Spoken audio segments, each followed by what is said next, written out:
Ito. Alright, at ito na nga Kalog sa Pinoy Pride, ang Pinoy Pride ang international nating patok na bida. Dahil sa fashion, negosyo at pagtulong, talagang kakaiba. Nako, roll VTR.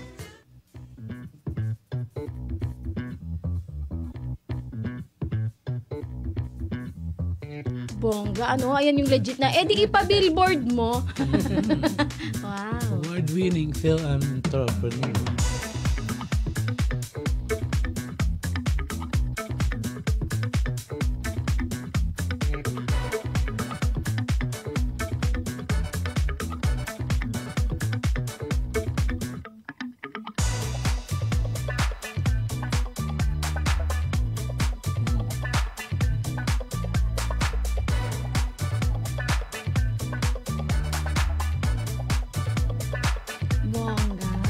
Galing.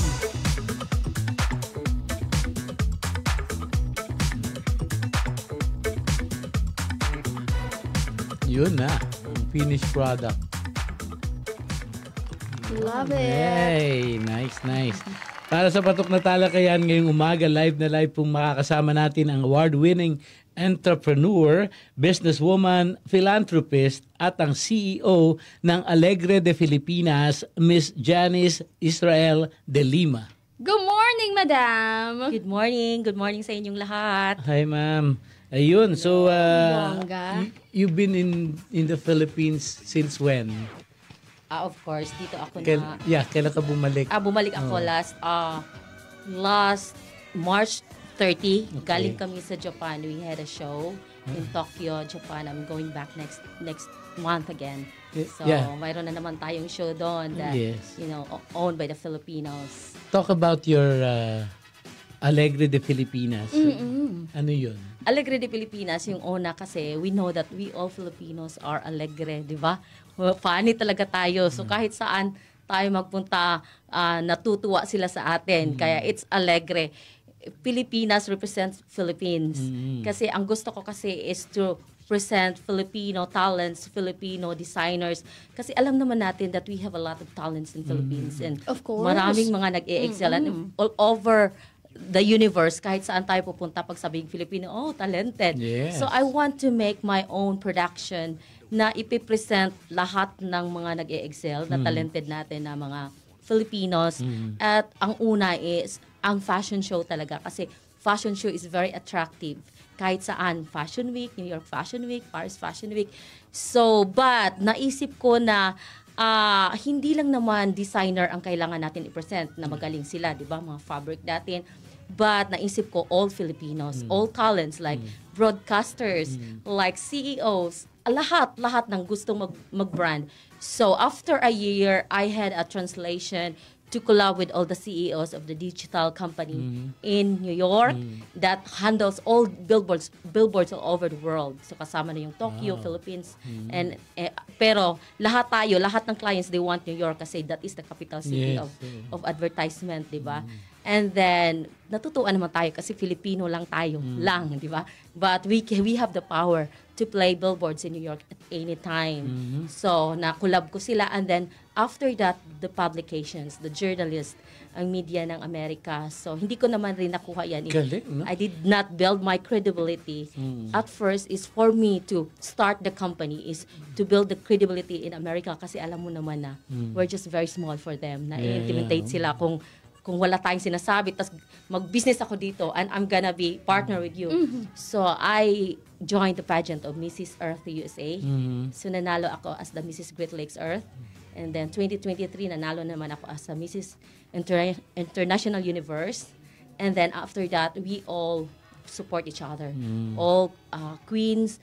So, yung una talagang nag-boom ng Alegre ko, yung ina-ask ko sila one by one, the queens of all Americas, that, can you please support my company?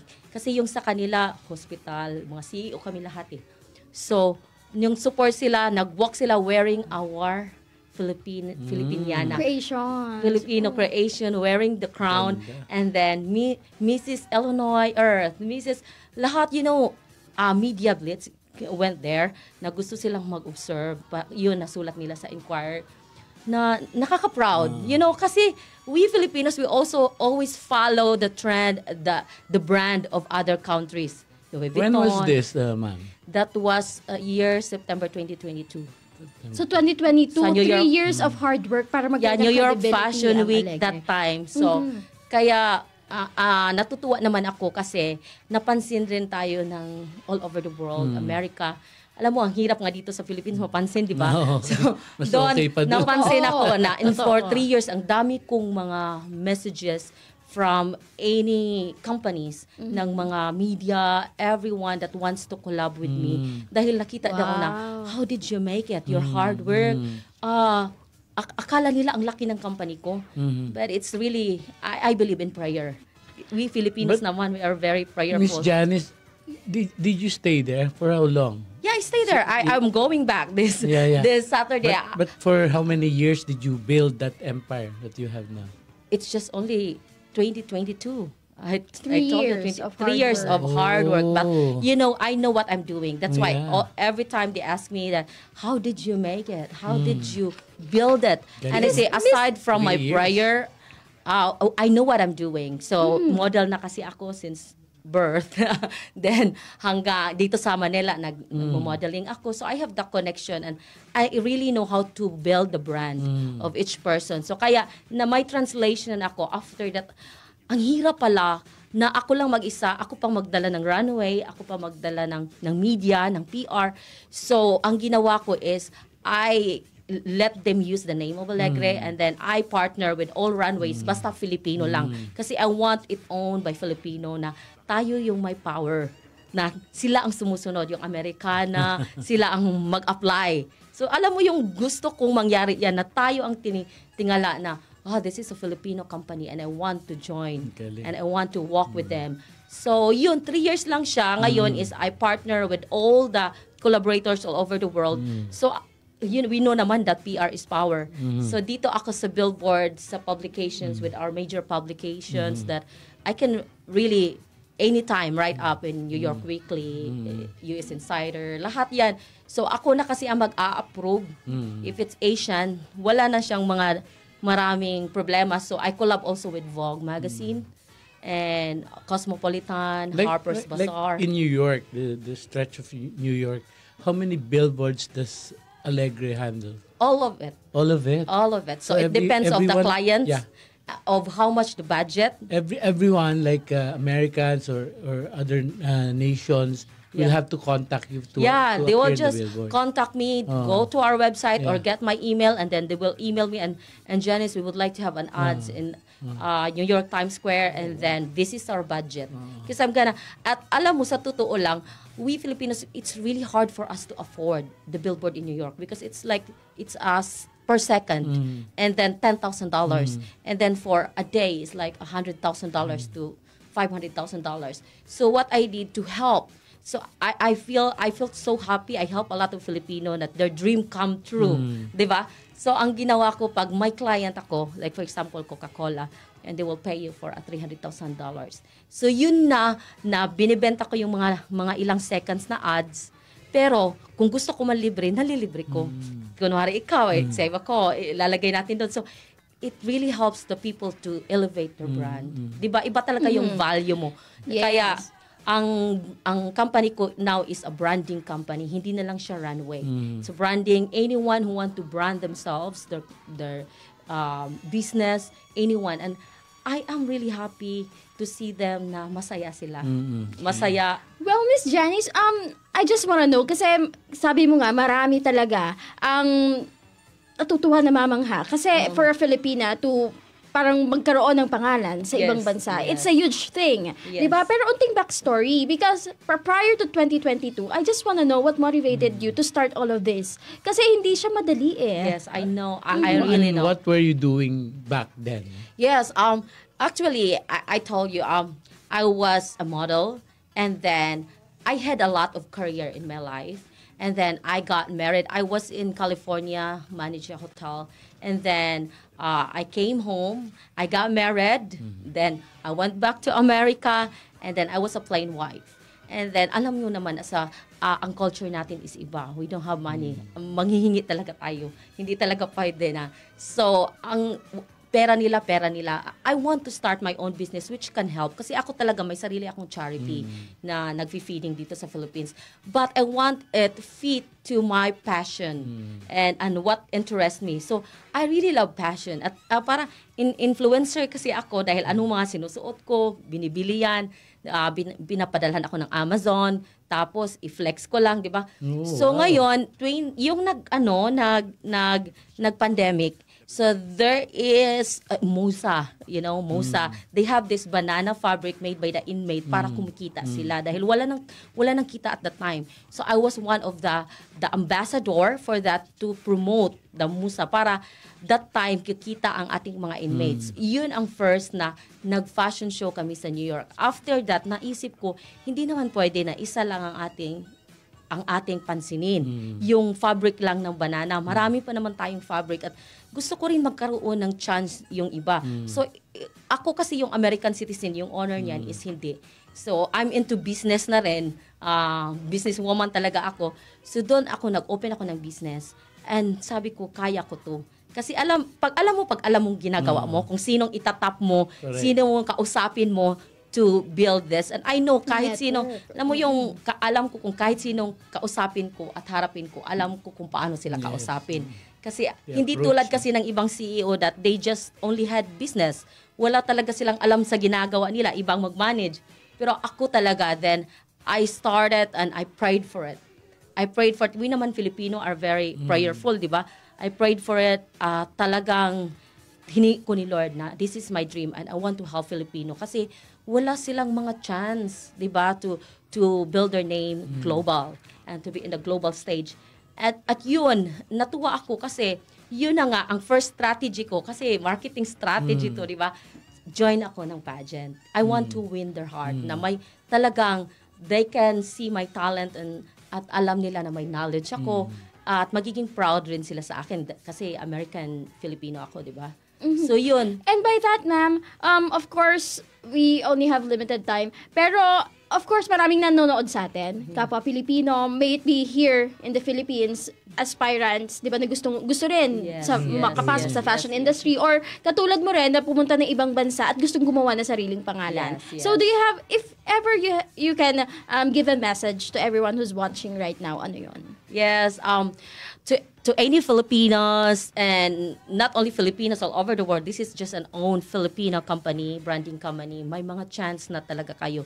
Noon, nakikita lang natin yung parang dream lang natin kahit sa EDSA magkaroon ng billboard, but through Alegre de Pilipinas, you can just talk to me kasi ako kasi yung owner, wala akong marketing na department, so I can play the price. I can even say free. Kasi titingnan ko kung kailangan mo ba o deserve ka ba. So yun, lahat ay kung gustong magiging international model rin at mga designers na gustong magkaroon ng pangalan in global stage, you can just contact Alegre de Pilipinas. And maybe we can collab also with Sir Mark, di ba? Bongga. But anyone who wishes to have that also, Miss Janice, katulad ng iba na willing to pay, no? Yes, for the billboard. We have Kunyari, really to pay to create a name. Di diba? ba, ma'am? Mga artists dito, gusto makikonnect sa'yo. Yes. Diba? To be famous there in New York. Yes. Lahat ng gustong nangarap at saka we know naman that we have to pay to build our name kasi ano naman ang isasahod natin sa ating mga journalists, correct. ang ating mga creatives. But it's not that what you know. Kung mag-search kayo, ganito kamahal, $100,000, hindi ganun. Kasi I tell you, ma-afford nyo talaga pag titingnan ko kung anong capacity mo. Kung deserve ba sa'yo, kung deserve mo, well, I can give it for free. Kung hindi is, kung ano lang makaya mo. Paulit-ulit yung free, ha? Parang, Oo nga parang gumagana. Pakiramdam ko sa inyo, nakatitig Ma'am ka sa akin, Miss Janice. Depende lang yan kung sino ating set up na magiging collab. Kasi of course, if I will collab you, I'm gonna put you there. Dahil ikaw magbenta ka ba ng product na walang sayo, di ba? How can you say it? What is the effect for yourself? So sila talagang lahat sabihin, grabe ang pag-elevate ng aking pangalan. Billboard pa, wala pa yung publication, billboard pa lang, ganito na yung value ko. Yes. Ang mga ibang hindi pumapansin sa akin, pumapansin na. Basta natutuwa ako kasi all of them are really thankful. Thank you so much, Miss Janice. Pagbati lang sa mga alam na nandito ka ngayon Yes, sa and of course, Pilipinas. you can promote na rin yung page po ng yung Alegre, page po. how they can contact How they you. can Yes. Hello collab with everybody, please follow our page, Alegre de Pilipinas Official, okay? Yung my official na quote kasi maraming Alegre de Pilipinas fake dyan. O kasi my service is very attractive at ang iba ng sa scam. Nagbabayad sila doon. So Alegre de Pilipinas Official and then www.alegredepilipinas.net and also you can follow my personal Facebook. So yun, mag-inquire kayo, sasagutin namin kayo. So we have a lot of shows if you want to join. We have also a Japan next month. We have a Malaysia in May. We have a June in Thailand. We have a Paris Fashion Week on September and New York Fashion Week. We have a Vegas show on October 26. So basta marami kaming nalatag na show. Just only follow our page. So pwede kayo mag-join and then to all people na gusto kong i-partner dito in Philippines, you can contact them. Like maybe the show of Sir Mark, pwede ko silang mag-collab dito. And then you can just talk to them to fulfill your dream. And then, pwede bang bumati? Sure, ma'am. Sure, go Gusto ahead. kong batiin ang aking team sa Japan na Runaway Project, which is owned by Shima China. Congratulations to the very successful show we had last week. And also yung Beauty Academy. Thank you for my nails yesterday. Nandyan sa Cubao. And also my Alegre de Pilipinas team, Jewels Empire, Angel Estera in Dubai. Please extend my regards to Michael Cinco. Yeah, I saw your picture, tag me last night. And to all my designers, Simon Andres, okay, watch out for your news coming out from US Insider. And sino pa ba? Lahat ng family ko. Well, thank you for always there to support me and to my friends, Alegre de Amigas. Alright. Thank you so much, Ma'am Janice, for your time. At ito na po, good luck and God bless sa iyong mga lahat ng ginagawa, ma'am. At susunod na po sa ating programang Stop Itaas ang Kamay at Huwag Dahil Magpahuli. pa si katanan ng mga nagbibidahang Noipi, kaya tutok na dahil kalog soldapan na to at magbabalikan ng one and only sandigan sa balitaan, talakayan at musikahan, The One One Radio. Radio. Thank you. Thank you so much. Pwede tayo mapicture. Uy, may